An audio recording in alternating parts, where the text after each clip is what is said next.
俊俏的公子。不对呀，看着也不像个公子啊。男的留给你，女的留给我自己。诗婷啊，给你。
付出代价。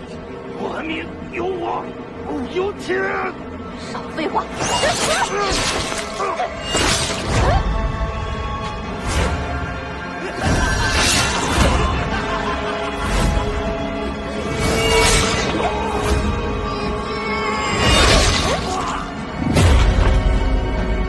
姐姐，我给你报仇了。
长青，没事。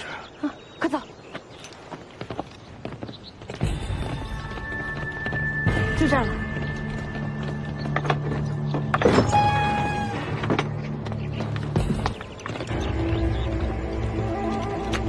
拜见义父。拜见9000岁。禀9000岁，属下查明游侠韩佩兰在龙泉驿救走杨家孤女紫萱。二位爱将。 起身说话吧。谢9000岁。是义父。打败杨家漏网之鱼的重任就交给你们俩了。是9000岁。长青，你带紫萱回屋。好端端的，不看见这么一来我们这干嘛？会不会是东厂？应该不会。不会是东厂，那会是谁？你就是刘谦？正是在下。带回去啊！你们平白无故，凭什么杀我相公？平白无故？你们乱发草药吃死人了？这个理由够不够啊？不可能，刘郎中是个大好人。不可能！带回去再说。我看你们谁敢！我问心无愧，随他们去又何妨？可是，别可是了，救人要紧。家里的事情你安顿一下，还有，带着药材去红山禅寺找慧觉大师。哎，还有桌上的方子，请求大师收治病人。相公，你可千万要小心，我安顿完病人，立马就去找你。走吧。走。我爷爷就是这么被带走的，再也没有回来过。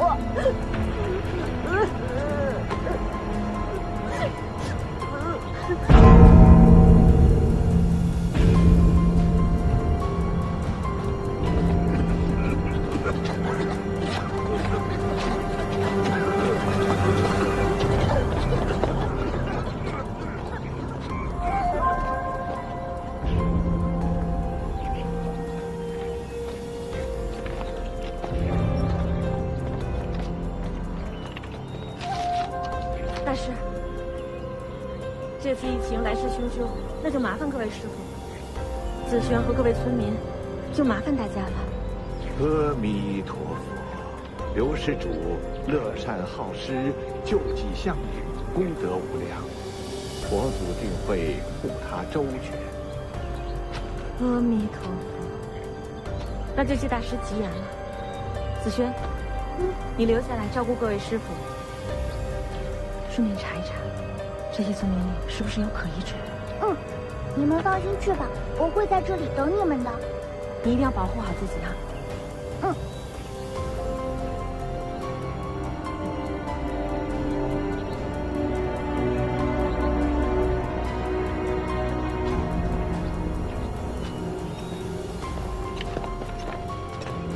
麻黄6两去节，桂枝2两去皮，炙甘草2两，杏仁40枚去皮煎，生姜3两切，大枣10枚掰。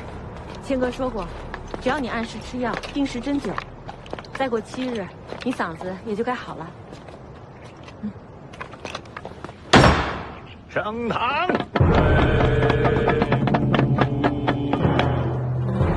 当下可是犯人刘谦，见了本官，为何不跪？依照大明律例，申称见官可不跪，何况我又无罪。来呀，带人证物证上堂。还村民，把钱孙、钱嫂上堂。民妇钱嫂，草民马钱孙，拜见青天大老爷。你二人可识得他？识得，化成灰，我都能闻出味儿来。钱嫂，马钱孙，你们，我说姓刘的，我们这么信任你，你竟然卖假药害我们呐！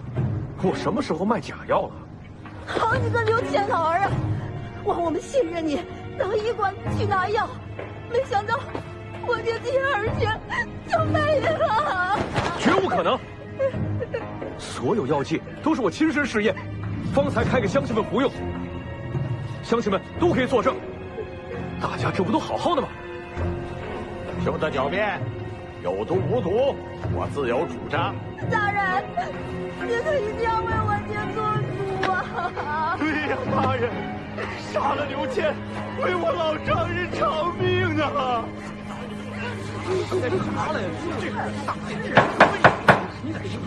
肃静。刘谦，你说你问心无愧，你且看看，这药是不是你的？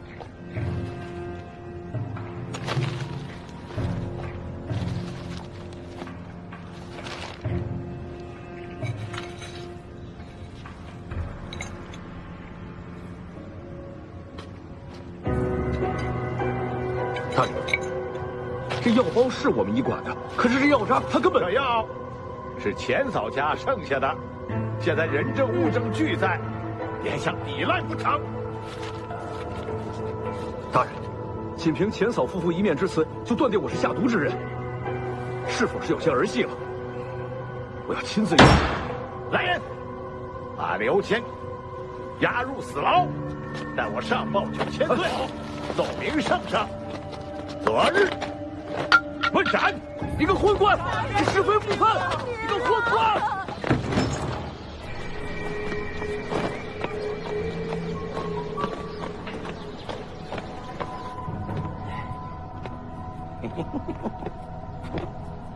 哎呦，大人，我的青天大老爷！吴郎中啊，客气了啊！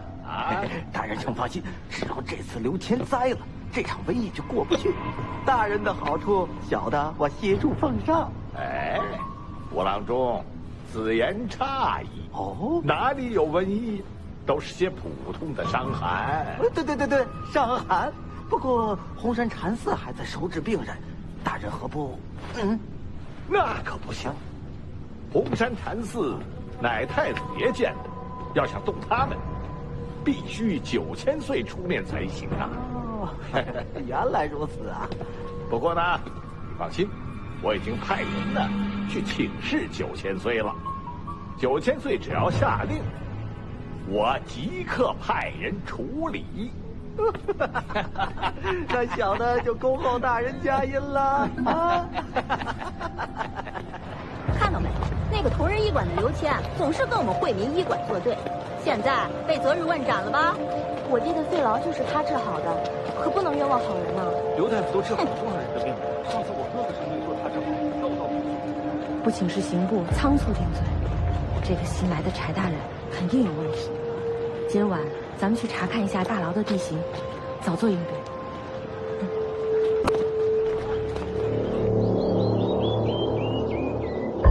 天哪，这么多钱我怎么可能带在身上？这个人一上回刘叔叔府，看他这个样子肯定有问题。这事儿你办得不错啊！这是你的30两，拿钱赶紧走。哼，吴郎中，我们这次肯定得罪了不少村民。30两，哼，不够啊！你，行啊，坐地起价了是吧？是，又怎么样？不给你又如何？你敢不给，我就把你的丑事全都抖出去，公之于众。你敢，老子就敢，大不了和你同归于尽。想要多少？一口价，60两。拿钱，我马上搬出清河县，永远不回来。算你狠，姓马大，你那个死鬼老丈人摊上你这个女婿，也算他命里该绝。哼，拿上这60两，赶紧给我滚！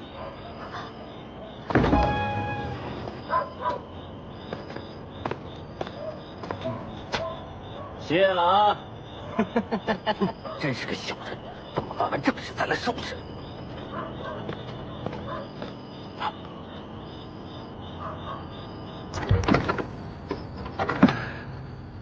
哎呦！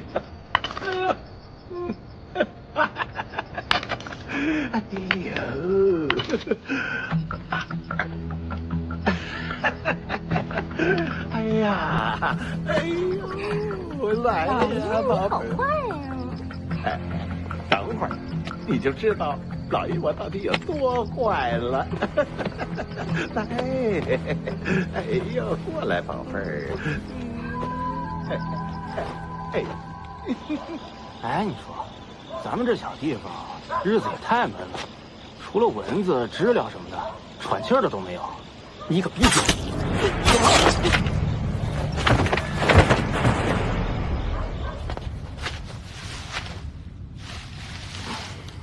哎，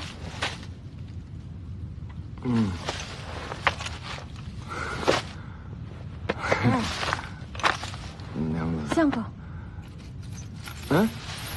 娘子，你怎么来了？不要是再不来啊，你是不是准备跟这些稻草过上日子啦？那你不得守寡？什么呢？柴大人，柴大人，进来。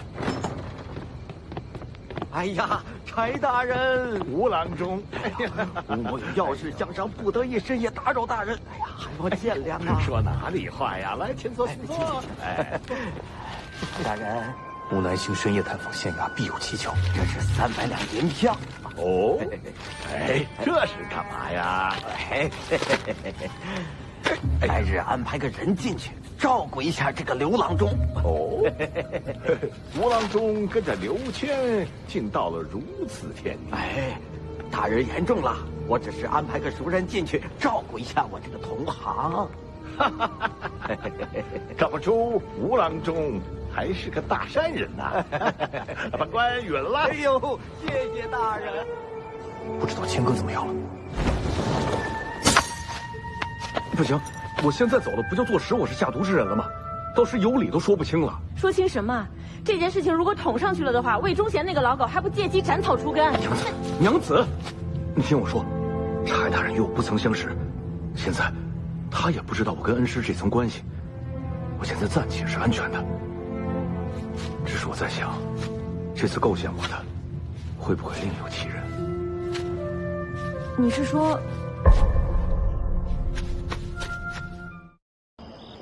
张头，哎呦，许久不见，老板，拿去给兄弟们喝酒啊！好，好，把门打开。是。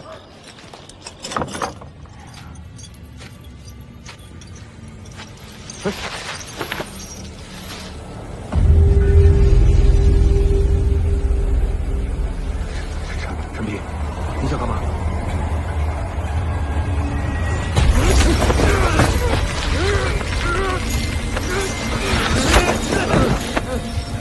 陈皮，你为什么要害我？救命啊！救命啊！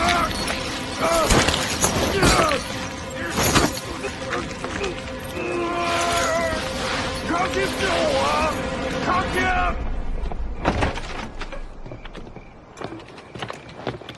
谁？长青哥哥，你终于回来了。我刚才看到有道黑影朝这边来，我就回来了。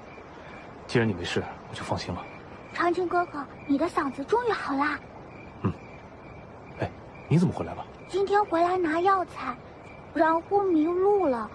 哦，对了，长青哥哥，我发现对面那个惠民医馆的吴老板，在和一个陌生的叔叔讨论害人的事。那个陌生叔叔找吴老板要了足足60两呢。原来如此，看来害你师傅的，就是他们惠民医馆。哦，对了，长青哥哥，我怎么光顾着开心了呢？你都在外面呢，快点进屋，快！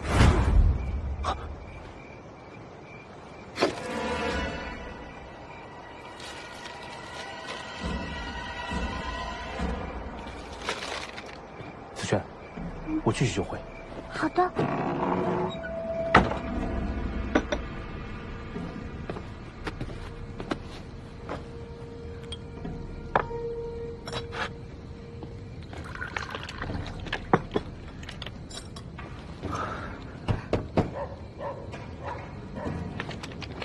谁？李大人，魏某奉9000岁之命前来送信。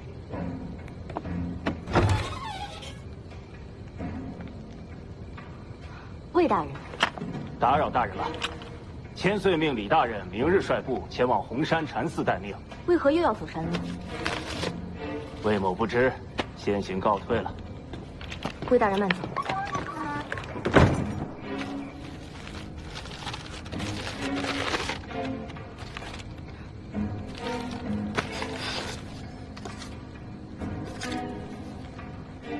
此追杀令一出，不杀不休。坐这里，快！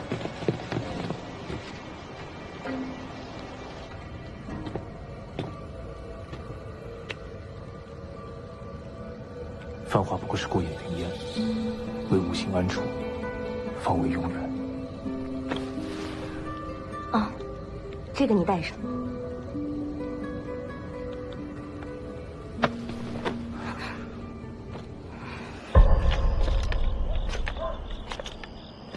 怎么回事？杀个狼都那么费劲。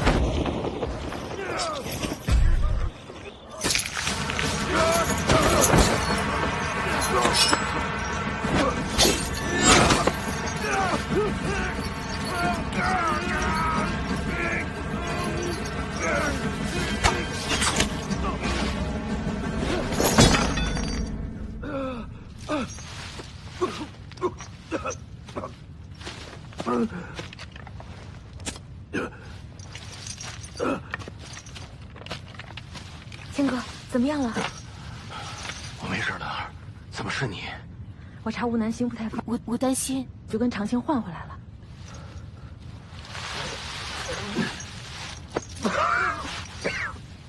陈皮，为何要害我？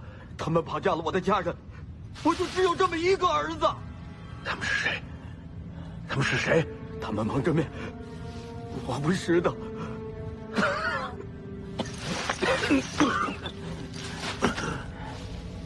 男孩，你先走，狱卒一会儿就进来了，快！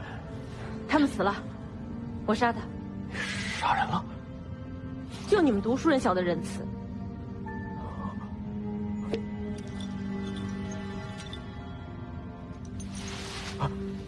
这样梅毒，我一个叫长青的朋友也在用。尽管你要杀我，但我是个郎中，救人是我的天职。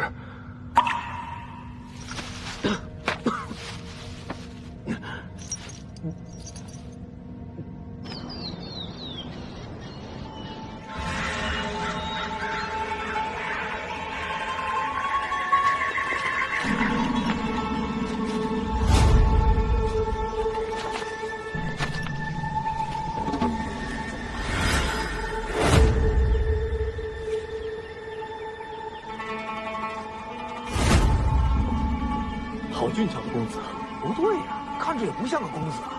男的留给你，女的留给我自己，尸体嘛，给你。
为你所做，付出代价。我命由我不由天。少废话！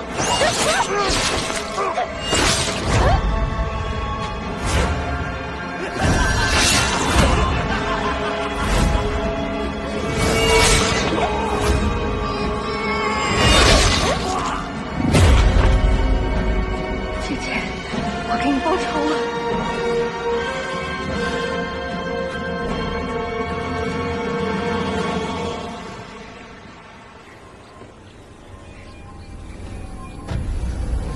看来帮助死去的不是董超。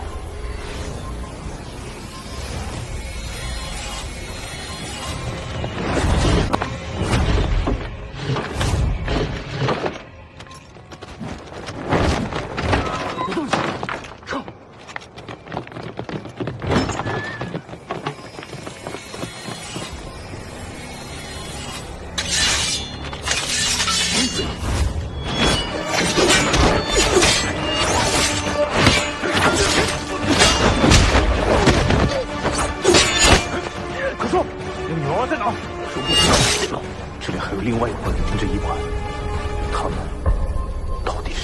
呢？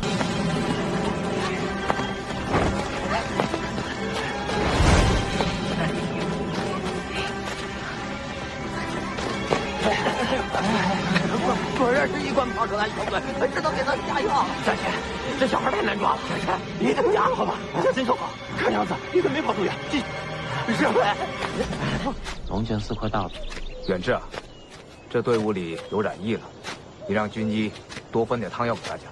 大人，军医也昏迷了，貌似也染疫了。嗯，这还没到梅里庄地界，这瘟疫到底什么来头？确实诡异。这样，你和我先去打探一下，其他人就地扎营。嗯。原地待命。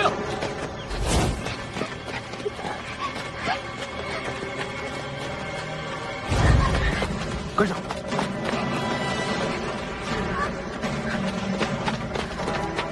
给我拿下！是，这小女子跑得真快。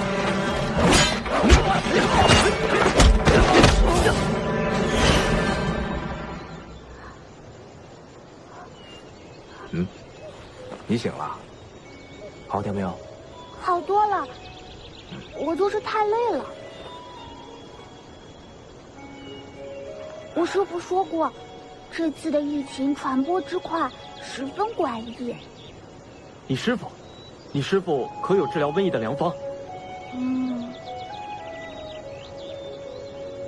不过我的师父整理了2个方子，第一个呢是那个寺里的方丈都给村民试过了，对于重症病人不是太理想。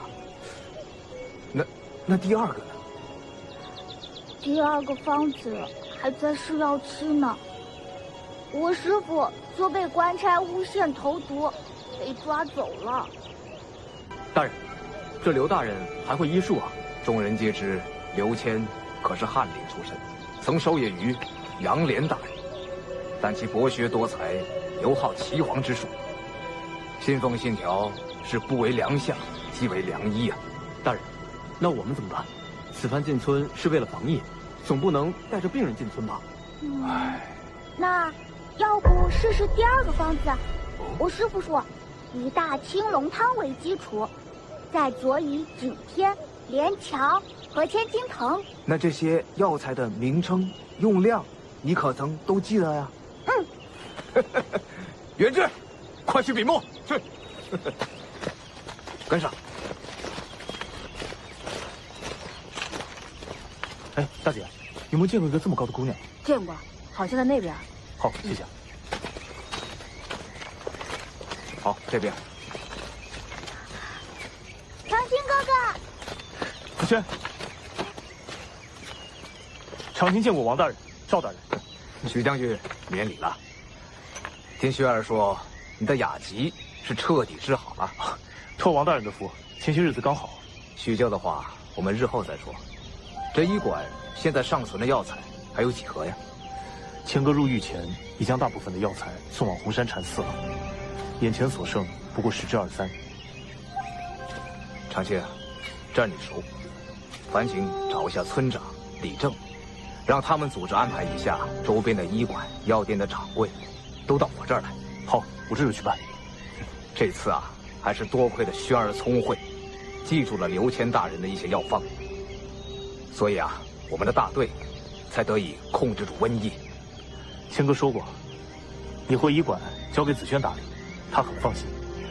据说县令柴胡，他是魏忠贤的干儿子。哎，我管他是谁的干儿子，这次我让远志带上尚方宝剑去替人，谁敢阻拦？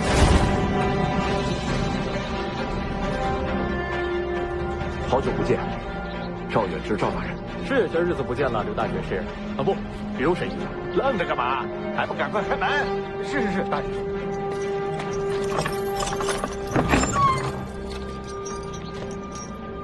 刘谦接旨，奉圣谕，命龙泉村郎中刘谦率襄德府众郎中大夫配合王冬青指挥处理瘟疫，若有阻拦，但凭此剑，可先斩后奏。草民接旨。我想先去寺里，大人在村里等你呢。怎么办事？反正时辰尚早。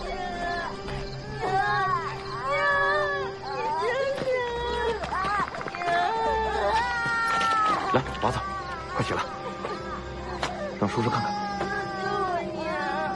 小姑娘，你别怕啊，我相公是这方圆10里最厉害的郎中。娘子，我需要一个掌舵，快！好。男用369，女逢147，真行轻轻上，男单女净霜，正重可多下，气能少过气，深深不见血，并已入膏肓，气化阴阳合，独步逍遥在。相公，你确定我可以吗？相信我。好，来，一真人中为鬼功，从左下针右出针，入3分。第二手大指甲下，名曰心刺入3分，入3分。第三足大指甲下，名曰鬼垒入2分，入2分。4针掌后大灵穴，入针5分为鬼心，入5分。第5伸脉为鬼路，火针3下7赠赠，3下快3下。第6雀群大针上，入法1寸为鬼指，入1寸。7刺耳垂下5分，名曰鬼头针要温，入1分。8针承浆明鬼式，从左扶右虚虚劲，入2分。9针劳宫为鬼窟，10针上清明鬼堂，入3分，快。11阴下平3状，女门头为鬼堂，入3分。12曲石明鬼盆，火针仍要7赠赠，下5分。还有吗？就这样吗？再等等看。不是13针吗？13针不可用尽。怎么样？醒了。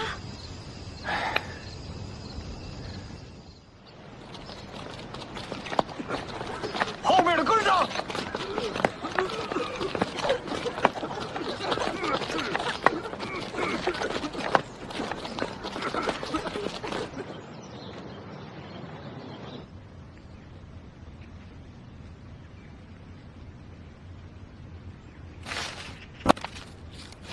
哎呀，半夏兄，你可回来了！东兴兄，这还不是托皇上、成王还有王兄的福吗？哎呀，果然知我者还是半夏兄你啊！啊，对了，一直祸害村里和你作对的吴南星，他死了。死了？哎，我还以为贤弟你会拍手称快呢。做生意嘛，蝇营狗苟在所难免。今日他一死，往日的恩怨也都过去了。好，来，走吧，请。看来这东厂是来跟我们示威来了。半夏兄，你们还是收拾一下，跟我们走吧。眼下疫情只是稍稍控制，并未根除。若我现在离开，一来是抗旨，二来有违我从医初衷，三来可能疫情卷土重来。这魏烟狗手伸的也太长了吧！东兴兄，明日你们兵分3路，如此一来，必将混淆东厂视听。不过人员分散之后，我们也会有些许风险。那你们干脆也别出城了，在家静观其变。另外，找几件你和佩兰的衣服，再带上一些你们的随身物品。我让远志找人扮成你们夫妻俩，这样必然会让东厂抓瞎。既如此，那就让长青、佩兰跟在外围，只要发现他们踪迹，随即将其歼灭。杀眼口，救忠良，为了大明，干！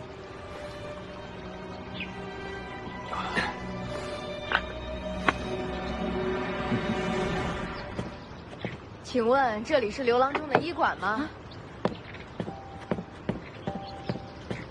哎，是你们啊！见过恩公。哎，别，快请起！大姐，你怎么还这么见外呀？有事咱们进去说吧。我们就不进去了，孩子刚好，今天过来特意答谢2位恩公的。这是我们祖上传下来的一本残旧医书《神农本草经》。这是我家相公走得早，我们母子又不识字，所以打算把它送给恩公。这我们可不能收啊！你就收下吧。行，大姐，那我就替我们家相公收下来，谢谢你啊。哦，对了，大姐，我这有一个方子，我家相公按照你的那个情况改良的，你收下吧，或者以后能够用得到。多谢恩公，那我们今天就先走了，慢走啊。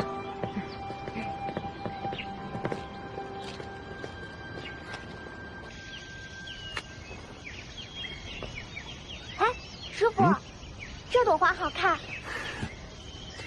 那就把它收好。好。别说再看一看啊。好。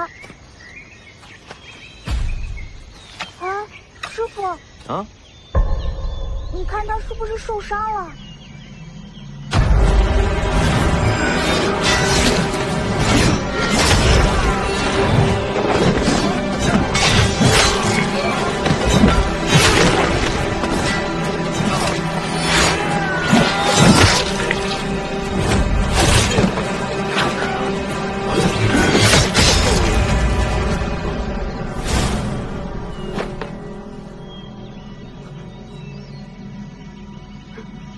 兄，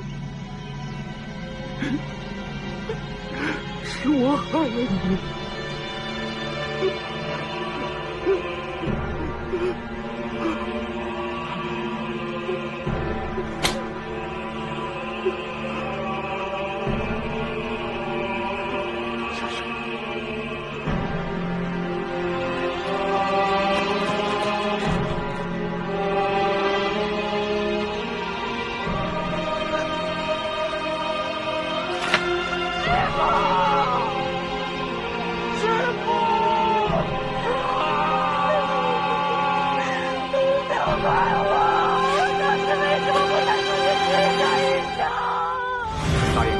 救忠良，告辞。走了。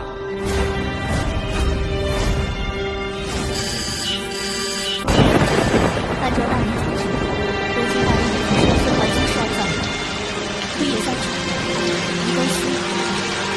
事情如此，为今之计也只能就此一招，待日后再做妥善安排。再让我过一会儿吧。这是我欠师傅的。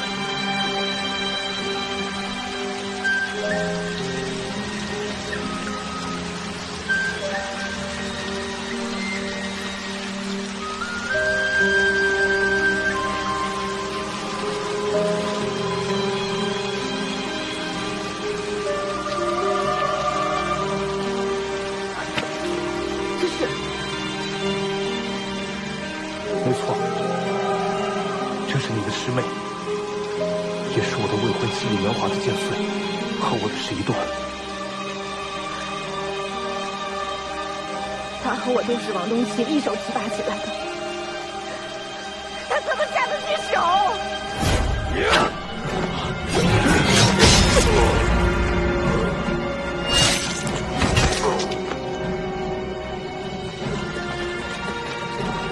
王冬青已被我杀死。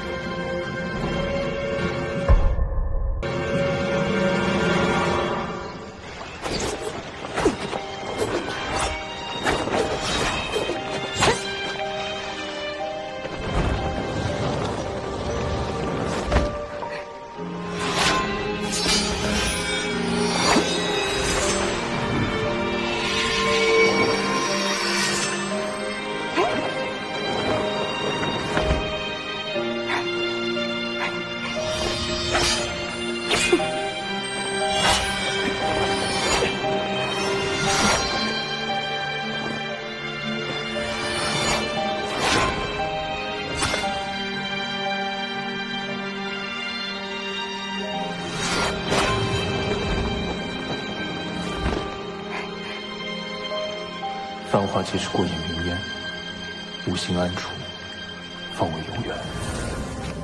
我希望你们时刻谨记使命，行侠仗义，复我大名。飞兰、元华，你们俩是我最得意的干将，这次任务就交给你们了。是师傅。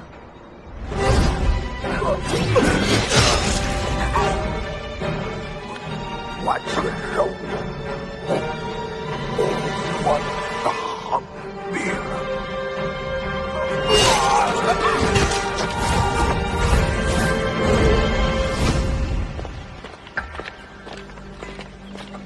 万大人，这么着急是有什么急事吗？我要去面见9000岁。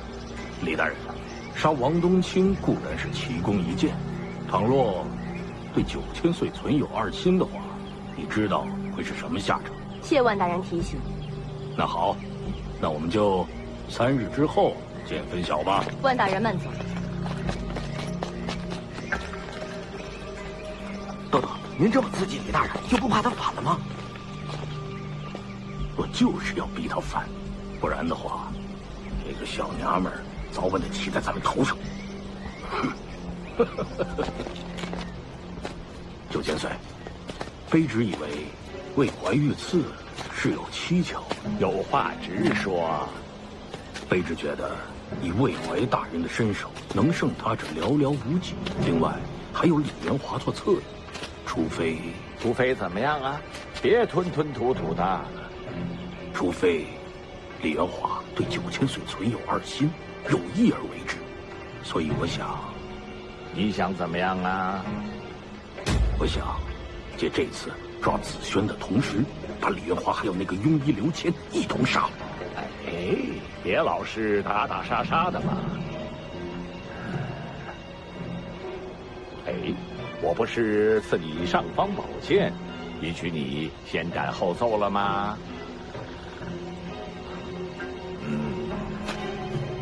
属下明白。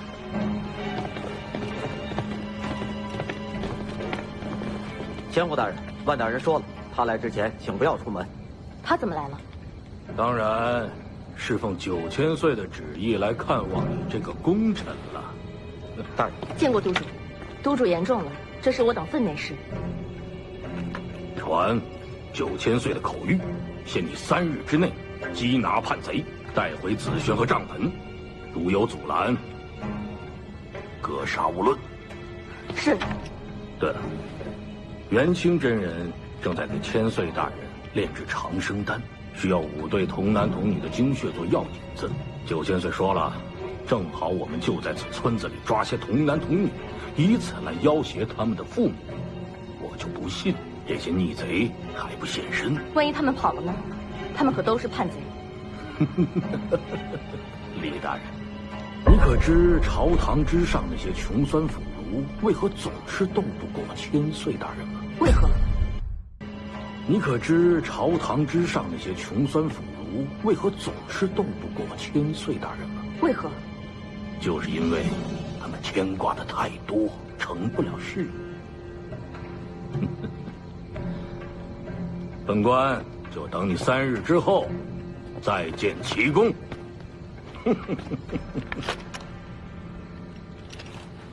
王冬青大人的后事终于料理完了。要我说，这件事儿咱们也算报恩了，后面的事儿别管了。不管怎么说，我的命也是王大人和刘郎中救的。往后他们有事，我指定帮他们。不是我们没良心，只是王大人都斗不过他们，何况我们这些个老百姓呢？你说呢，村长？莫慌，回头我跟刘大夫商议后再定。不管怎么样，咱们不能让外人拖咱们的脊梁骨啊！我断定，万重楼肯定会来咱们村。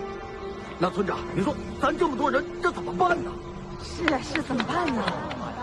真的，陈嫂，子轩那丫头跟你们较熟，你们从村西口回去，藏好子轩。咱们其他人正面回村。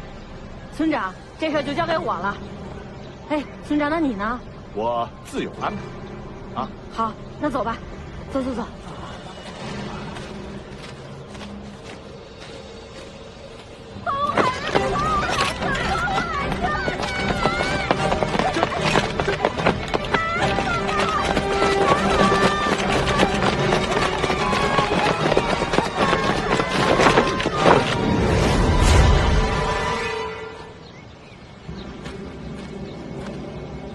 诸位，如果有人知道刘谦和子轩藏在哪儿了，我就立刻放了你们的孩子。我知道，不能说。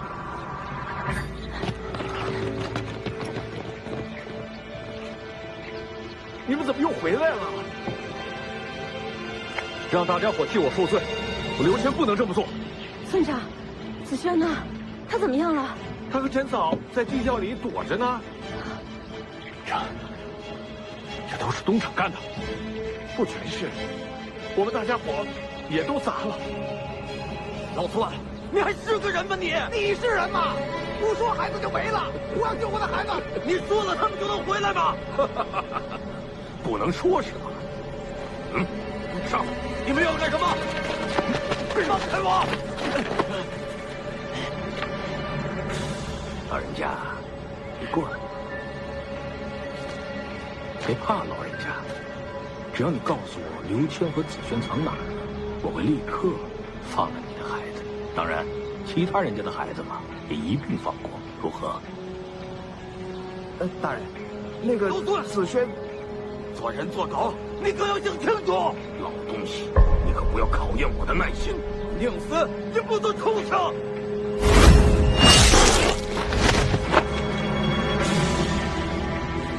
转告刘谦，给他3天时间，带着紫萱和账本来找我赎人，否则3天一过，你们这些孩子一个不留。走。不好了，不好了，出大事了！陈皮在村口给东厂的人杀死了，这叫什么事儿啊？走。老陈，老陈啊！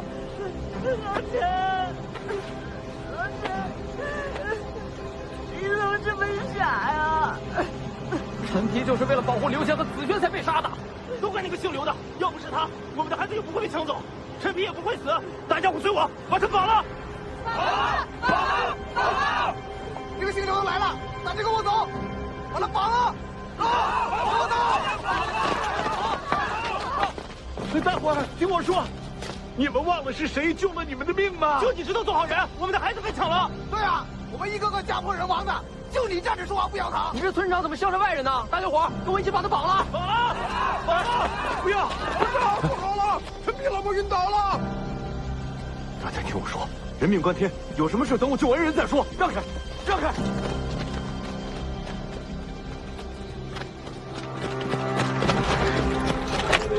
别人躺平。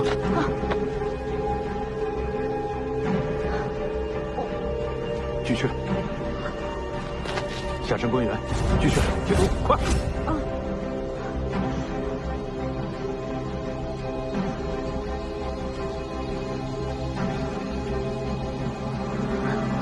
行了，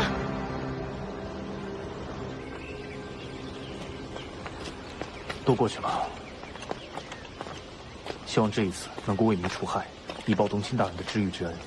以鞭炮为号，我们分头行事。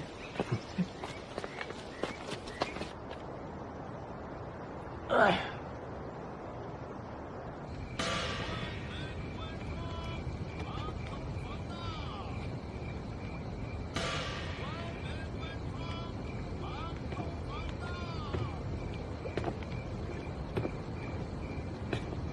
我就知道你睡不着。你不也一样吗？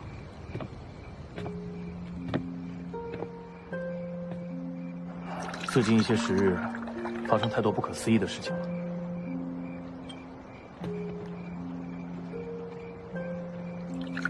我之前其实挺瞧不上你们这些当文官的，整日里在朝堂上谈什么救国救民的大理想。直到我那次去了杨家，我才发现你们都是一群有信仰的人。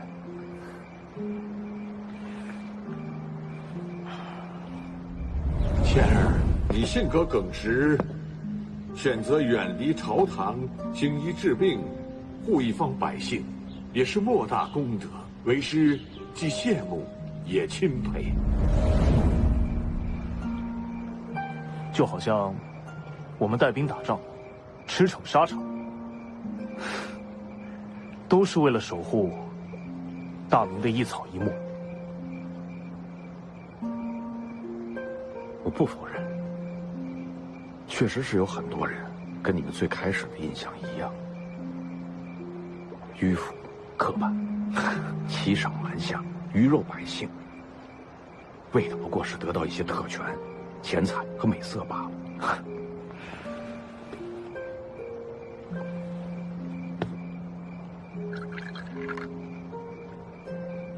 直到头顶的这片天，渐渐的失去了色彩。总会有那么一批人，他们甘愿化作这黑暗中的流星，用尽他们生命中最后一丝的余晖，来照亮这片天。钱哥，等事情结束之后，你还是回朝堂去吧。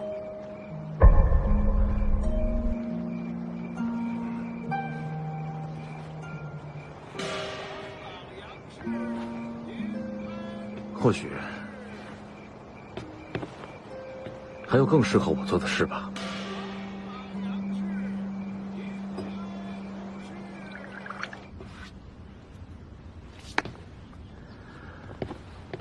师傅，今天不开门营业了吗？不开了，进里头帮师傅、师娘收拾东西啊。好。啊。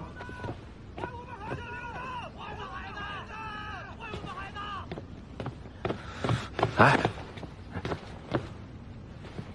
反正我们都要走了，别理会就是了。这该死的东厂阉狗！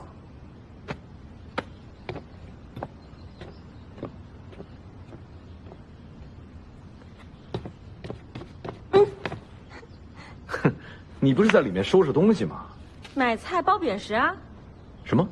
上车扁食，下车面，这是常识，你懂不懂啊？好歹还干过翰林学士呢。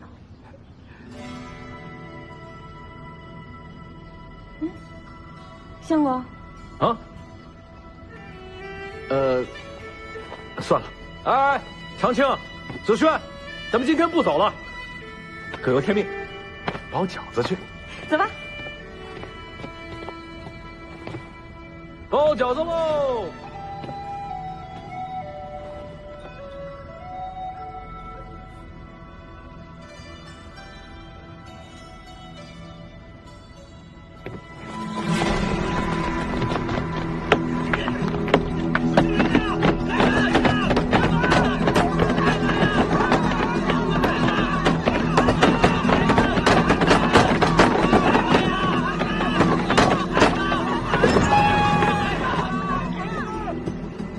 乡亲们，最近的一些事情让大家受到了牵连，实在是对不住大家了。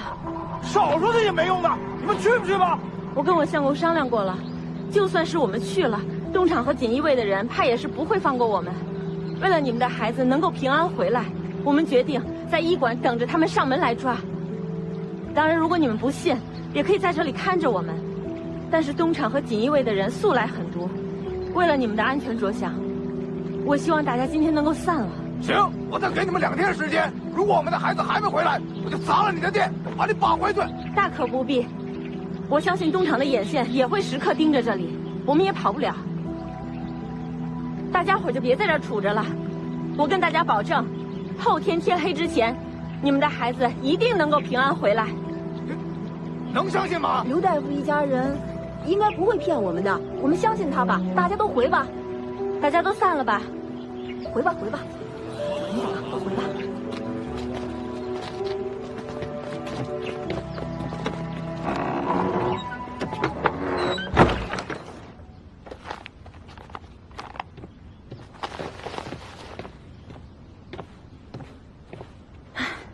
他们走了，估计万重楼那边应该也知道了。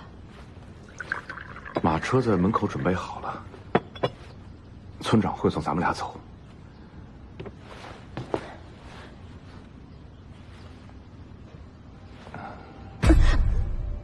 你带子轩先走。你为什么？我们不是说好了要共同面对吗？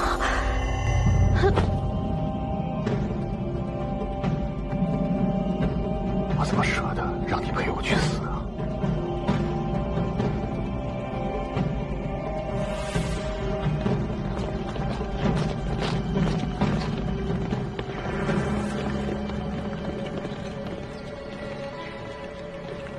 李大人，你说刘谦他们不会跑了吧？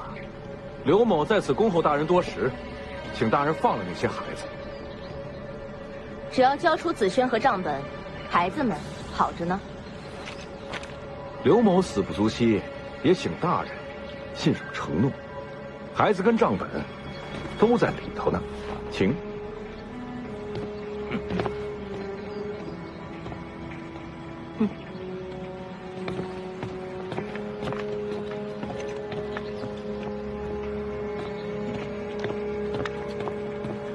子轩跟账本都在屋里。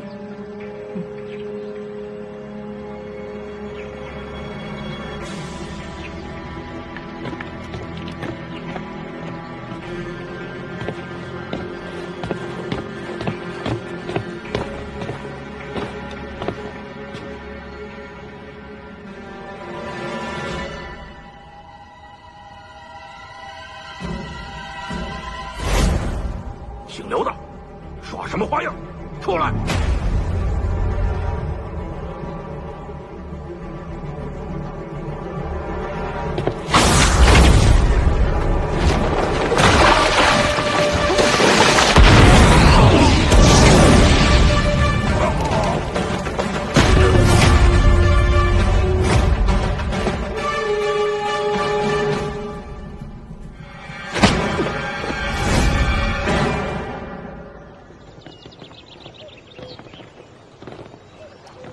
今日一别，不知何时才能相见。子轩以后就跟着我们，我们会照顾好他的。长青你就放心吧。子轩天生聪慧，但根基尚浅，我会尽心教授。好，子轩一定要用功啊，也让长青哥哥放心。好。子轩，你以后要好好跟着师傅学艺啊。青哥，嫂子，保重。多后会有期。这一次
就收了你了，以后就跟我学吧。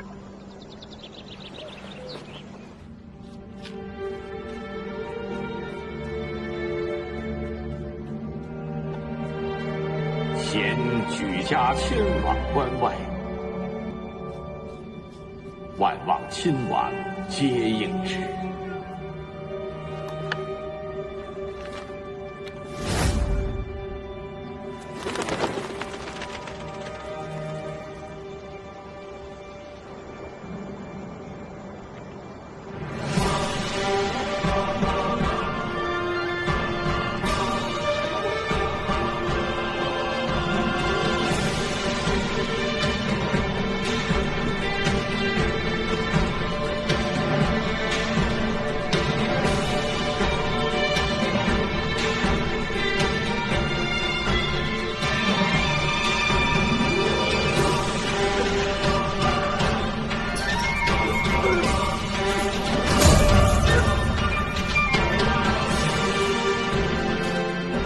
崇祯元年，1628年，杨涟获平反，追赠太子太保，兵部尚书，谥号忠烈。